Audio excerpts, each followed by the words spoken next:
Hey everyone, Dr. Frunkey here with an awesome new knife consult on the Adam Purvis Primordial. This is a cool little knife that comes to me from Adam himself. I met him at the Blade Show, but I had known him for a little while before that. Now, Adam is a custom knife maker. He's a part-time custom knife maker. He's a firefighter by trade, and so he wanted to design a knife that was small, practical, tough, and affordable. And so he worked alongside Elijah Isham and We Knives, and they have produced this. This is the Primordial. This is his first production folding knife design, and this is one of the prototypes, and he let me come home with it, from Blade Show, and it is a really neat little piece, and we're going to take a good hard look at it and see what it's all about. So before we get into very much more, let's go ahead and get some vital signs on this little guy. Up front, you are looking at a 3 1/4 inch blade. Back to the handle right here, and obviously you see this recurve hollow grind clip point design going on there. It's about 3.6 back to the pivot. It's about 7 1/4 in overall length, so a small size. It's about 4 inches on the handle there, and the grip area is like 3.6 inches. So let's bring out another couple of knives for a good size comparison here. Here's a Spyderco Para 3. You can see the Primordial is much more in line with the Para 3 in terms of its size category. It's a smaller EDC oriented knife. Go ahead and line them up butt to butt, and you can see the Para 2 is significantly bigger. Let's see here. What else do I have that is a small knife? Here is a Ontario Carter Trinity. Here is a Shirogorov Neon right here. Here is a Ferrum Forge and Mass Drop Falcon. So you can see the Falcon is quite a small knife that maybe some other people have experienced. And it's almost, yeah, it's in the same similar small knife size category. The Neon, also a smaller knife right there. So you can see where this knife is trying to fit in, and I really appreciate that. Adam said he wanted to make a high quality, smaller EDC knife that didn't have a flipper. He felt there were a lot of frame lock flippers on the market, and so he brought this unique design. So let's see what's unique about it by breaking it down anatomically. Up front is this blade that's going to be done in M390 steel. As I mentioned before, it is a recurve, hollow ground, clip point style blade. It came very sharp, as it traditionally does from We Knives. The sharpening choil could be deepened a bit if we're going to be talking some specifics here for prototyping to make it a more effective sharpening choil. There is a bit of a heel at the end of the blade in terms of how this prototype is finished. The blade itself is really nice. It's got an actual committed recurve, and it's going to be very functional for EDC use. Recurves are very nice for drawing material into the edge of the blade and cutting like that. You can also use it to prep food because you can drag it across like that. It's a nice blade shape. It's a little bit harder to sharpen for people that use flat stone systems and sometimes the fixed angle systems, but if you know how to deal with it, you know how to deal with it. And honestly, in M390, you may not ever have to worry about it too much. As you can see, there is one very big stylistic cue that is present even when the blade is closed, and that's this big hole in the blade. This is a very distinctive design choice right here. You can see that it's rather squared off right here. I might have liked to see it rounded off a bit more or pulled back a bit more, but what I do like about this opening hole is what I like about one of my favorite knives of all time, and that is the Carter Chuprin BBM. That it has a perfect spider flick deployment all the time, and you have a lot of variability about where you can put it, and that is my favorite opening mechanism, and so I really like that. But if you don't enjoy doing that, it doesn't. It does open that way. It doesn't flick the most easily because of just the way that that thing is designed, and so you have to really love the spider flick. I know that Adam really does, and so that is a thing. You can obviously open it the traditional way. That's also something that he wanted to capture to make it a bit more like a traditional knife.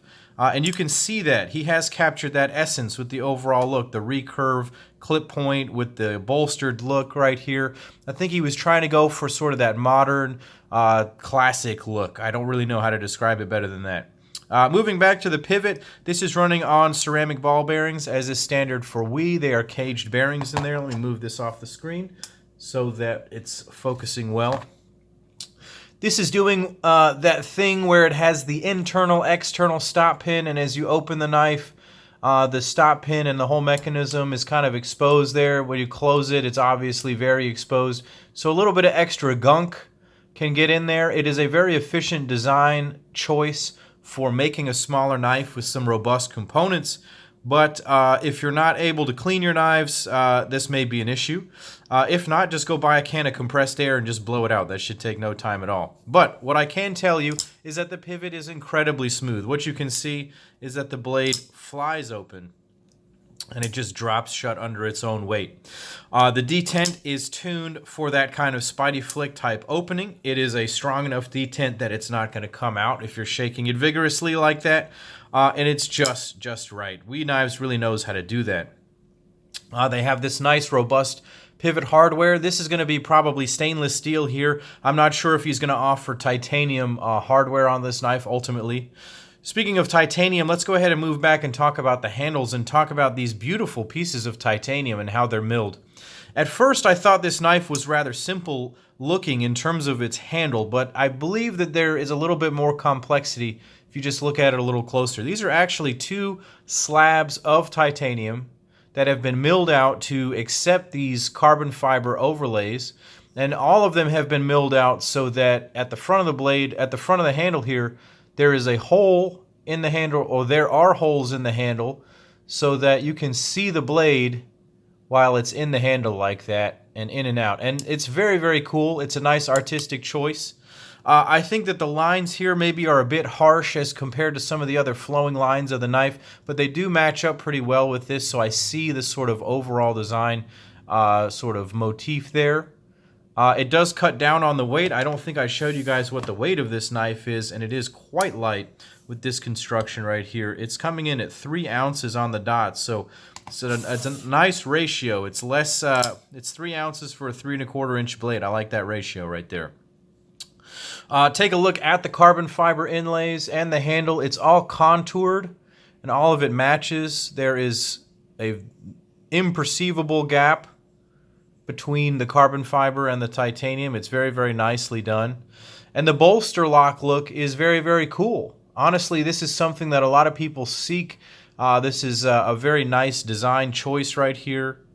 The lock bar cutout is on the inside of the frame there. You can see they do a 3D milled titanium clip. There are going to be some changes to this clip.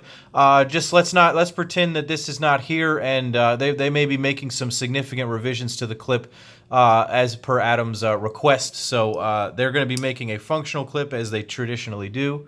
It's got a titanium backspacer. I like this because it's a bit more of a rigid construction. It gives you some things you can customize. And if we know anything about Adam, it's that he loves to customize knives. One of the things that he's most well known for is making Timascus and black Timascus backspacers and clips for production knives. So you can only imagine what he's going to do when he gets his hands on a couple hundred Primordials to send out to you guys. So that's another interesting thing. A good buddy of mine, as well as Adam, is Andrew over at Fanatic Edge. Maybe if you follow my channel, you've seen the video on the Fanatic Edge Omen. So Andrew over there also got with Elijah Isham, and they made this knife through WE, and then Adam made this knife. Now, Andrew is a well-known knife modifier and anodizer, but also Adam has a lot of skills, and he is an actual custom knife maker as well as a knife modifier. And so he's going to be offering some interesting finishes and modifications straight from him as this knife sort of rolls out. So this is a very bare bones and sort of plain model, so use your imagination about the things that he might be able to do, and suddenly this becomes a very compelling piece. And then the price point, it's going to be $240 if you prepay, if you pre-buy it, if you pre-order it, I should say.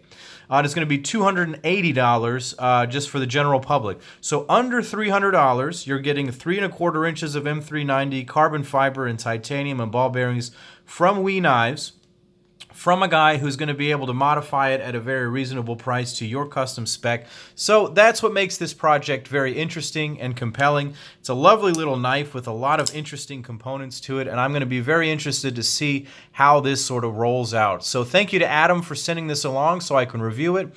You guys leave some comments down below. Go ahead and click like and subscribe. Follow me at Dr. Frunkey and Adam Purvis, and you guys just take care.